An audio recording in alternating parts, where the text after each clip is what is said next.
Hello, if you are a property investor, landlord, or someone that's been thinking about growing their portfolio or actually even getting started in property investing, but you're struggling to come up with the huge deposits that's required, then this video is for you. Today, we're going to be discussing the commonly held view that you need large amounts of money to actually get started and invest in property.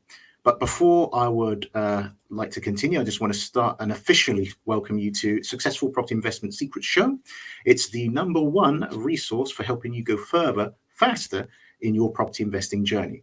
Each week, we will be reviewing some of the useful strategies, resources, and insights used by some of the UK's most successful property investors in order to help you cut the learning curve and achieve your property goals. If it's your first time to the channel, then you should definitely consider subscribing, and that way you'll be able to stay up to date with the latest content that we put out there. So if you're looking at this video and you're seeing me for the first time, then I'd like to introduce myself. My name's Azir Thatcher. I'm a property sourcer based in Plymouth in Devon. I actually find investment properties all over the country for both myself and my clients. I use my time, knowledge, experience, and digital marketing skills to get great investment opportunities and then partner with the people that have cash and are looking for a better return than what the banks are giving at the moment. Also, because of my digital marketing skills, people often come to me when they're looking to get more customers from the internet. So just a side note, which I should probably tell you, I've got an amazing event that's coming up. It's totally free. All you got to do if you want to find out more is go to getleadswithvideoads.com/register. On this event, I'll be showing you how you can generate an unlimited amount of leads for your business. So specifically, if you're looking for leads for property, maybe motivated sellers, tired landlords, maybe you're looking for tenants, or whatever kind of leads that you're looking for in your property business, then definitely check out getleadswithvideoads.com/register.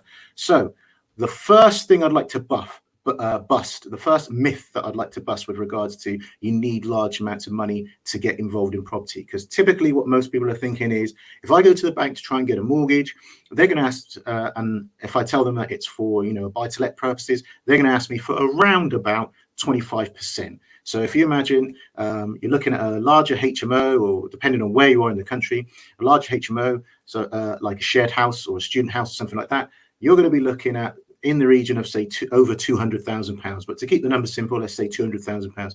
So if you're looking at 25% of £200,000, you're looking at about 50 grand to put down just as the deposit. Now, a lot of people, I don't know about you, but a lot of people aren't walking around with 50 grand cash that they can just easily access just like that. And if they are, they're a little unsure as to whether they want to put it all into property. But here's the thing. You can use the power of OPM. If you haven't heard of this phrase before, this is called other people's money.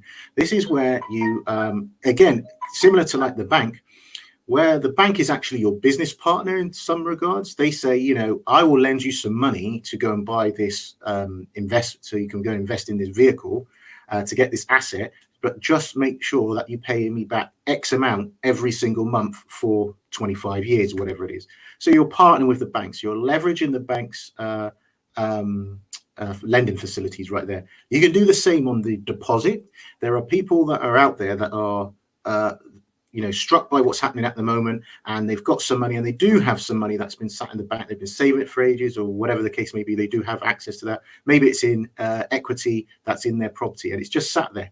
If they don't do anything with that, with inflation and things like that, it's actually going to erode their money, which means what they can buy today for like £100 is not going to be what they can buy like tomorrow for £100. You just have to look around the world where you go on holiday. I know a few years ago I went to Jamaica, and you're looking at the money, and they've got like 5,000, like 10,000, 20,000. You're like, well, what can this buy me? It's like a loaf of bread type of thing. It isn't, but if you remember pesos and things like that, it's like thousands and thousands and thousands. And that's what happens with quantitative easing, and where the government pumps money into the system, and then suddenly you have to start adding more zeros to your banknotes, essentially. But if you actually have your savings in an investment vehicle like property that then outperforms inflation and all stuff like that, it give you a better return than what the banks at the moment are giving less than 1%.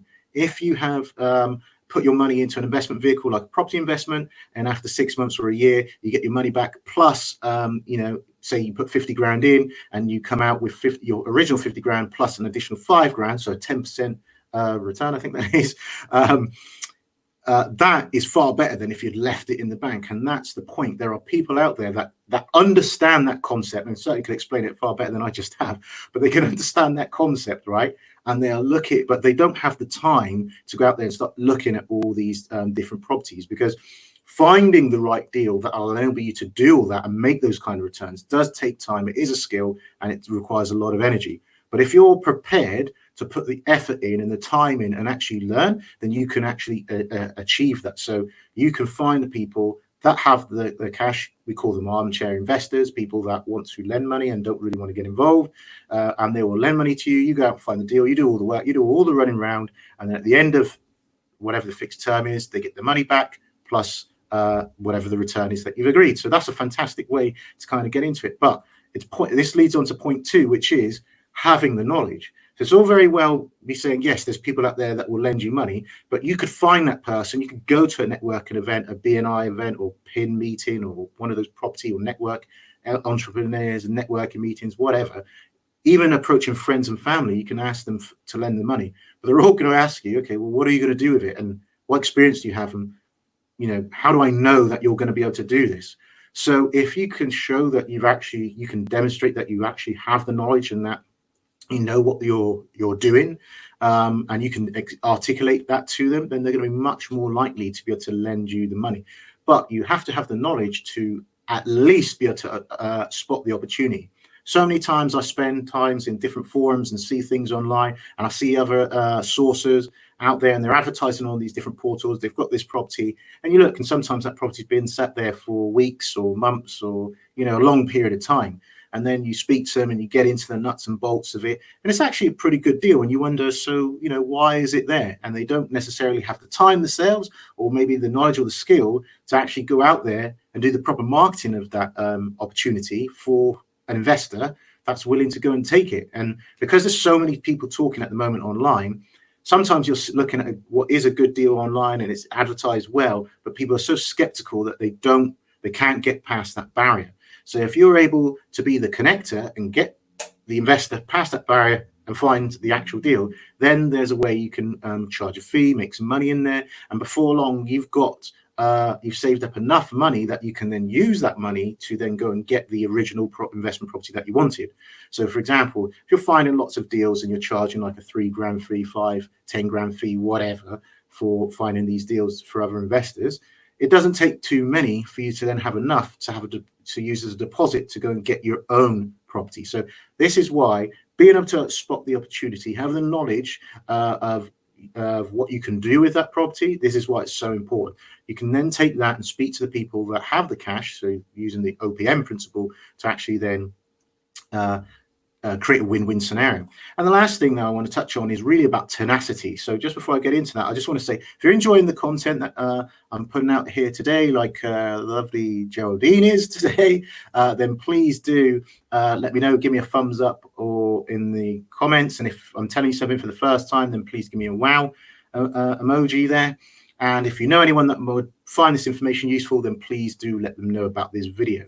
So as I was saying, the last thing is about tenacity. And this is really about staying focused because, as I said, finding these deals, these opportunities, spotting them, it takes time, effort, and energy. And you've got to keep doing it for a sustained period of time in order for you to then find those deals. So no matter whatever the problem is that's going on in the background in your life, whatever, you need to still focus on the end goal, which is obviously getting those deals so you can provide it to the opportunity to the armchair investor and move forward from there. So that's kind of it from me today. If you're watching this on the replay, then please do leave a hashtag replay in the comments. If you've liked the video, then please do give it a thumbs up. And don't forget, I am doing a fantastic event that's coming up real soon. It's totally free. Just go to getleadswithvideoads.com/register for more information. Essentially, if you want to grow your business, then you're going to need leads coming in, and I can certainly show you some ways to help you to be able to do that. So